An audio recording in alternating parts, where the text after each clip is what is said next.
Hi everybody, welcome back. I want to start off by saying thank you very much for the support on this channel. It's greatly appreciated. I sent out a poll on what to do this episode on between the cabin and solar, and you guys chose cabin, so let's get into it. Hey guys, so like I said in the previous video, we bought the main cabin here off of Easy Up Structures.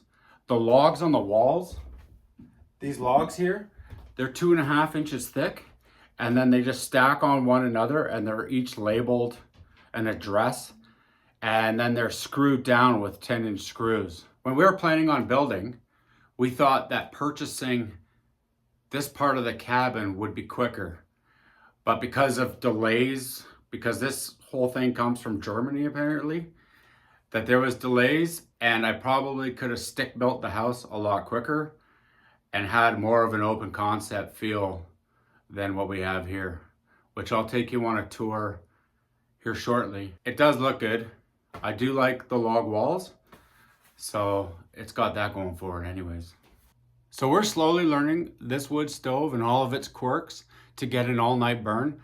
Coming from a regular house, not wood burning, it does take some learning and getting used to, so the house isn't extremely hot or whatever.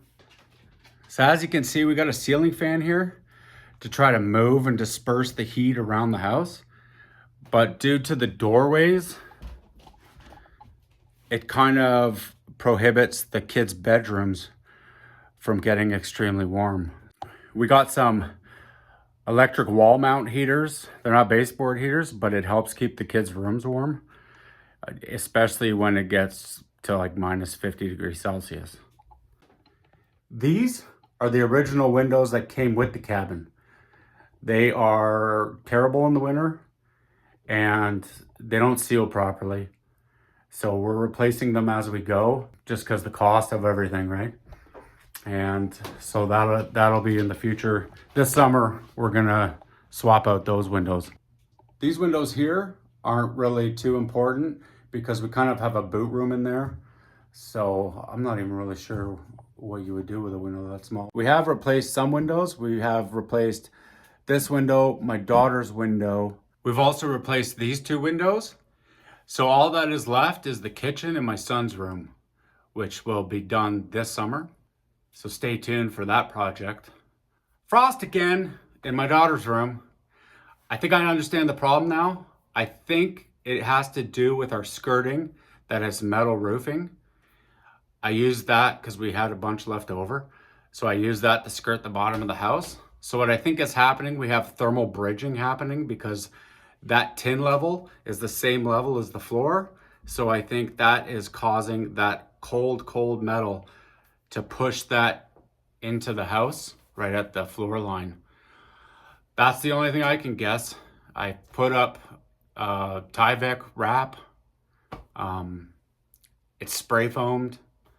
So unless, it's gotta be that. Unless you guys know, let me know in the comments. So I do wanna go over my solar, but I'm gonna do a whole video on that because that is a bit complicated of a story. And I think the solar power store could have done better. Now they have a new package out, which seems a lot better than the one I paid for, but it's probably a bit more than what I paid. But we'll talk about that later. Let me take you on that tour now, a bit of a montage, and we'll talk after.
Now let's talk about everybody's favorite topic, toilets.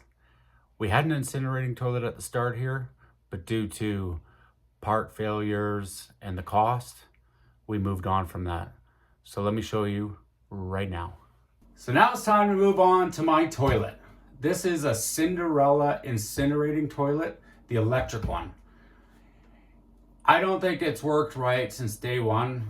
The smell coming out of the chimney pipe was terrible. You couldn't sit on the picnic table for an extended period of time.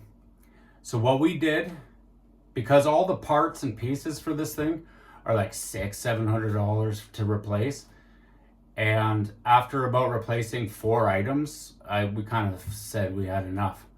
So we already compost in our outhouse, and I've seen this done on YouTube where people compost indoors. We have a wood chip bucket right here. Now let me show you behind the toilet. You ready? You ready?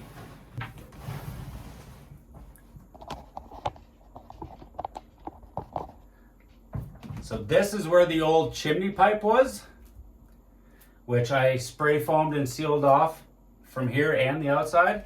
And I added a 12-volt fan to exhaust out the back of the toilet. But you can see the back of the toilet, I gutted it. So there's just a bucket there, and that's what we go into. So then when I put it back on the wall, so we take it out from the back and dump it, and then you just slide it back on the wall. Looks like a regular toilet. I won't show you the inside too much, but it still has the metal, it looks like a mirror, the metal insert there. And it works. It's probably the best incinerating toilet you've ever seen. Yeah, I took that toilet apart because all the parts were costly, even the filters and everything like that. So we prefer just to do it this way. Plus, with being on solar, we don't have to worry about our battery, draining the battery with every flush. The thing never burnt properly from day one. So that's what we went with. So you're probably thinking, wait, there's only 2 bedrooms? Let me show you.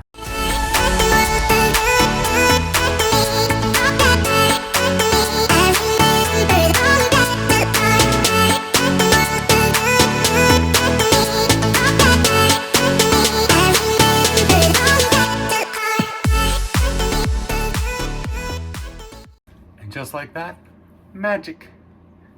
Okay guys, I think that'll be it for the main house tour. I hope you enjoyed it, and stay tuned for the next one. Bye guys.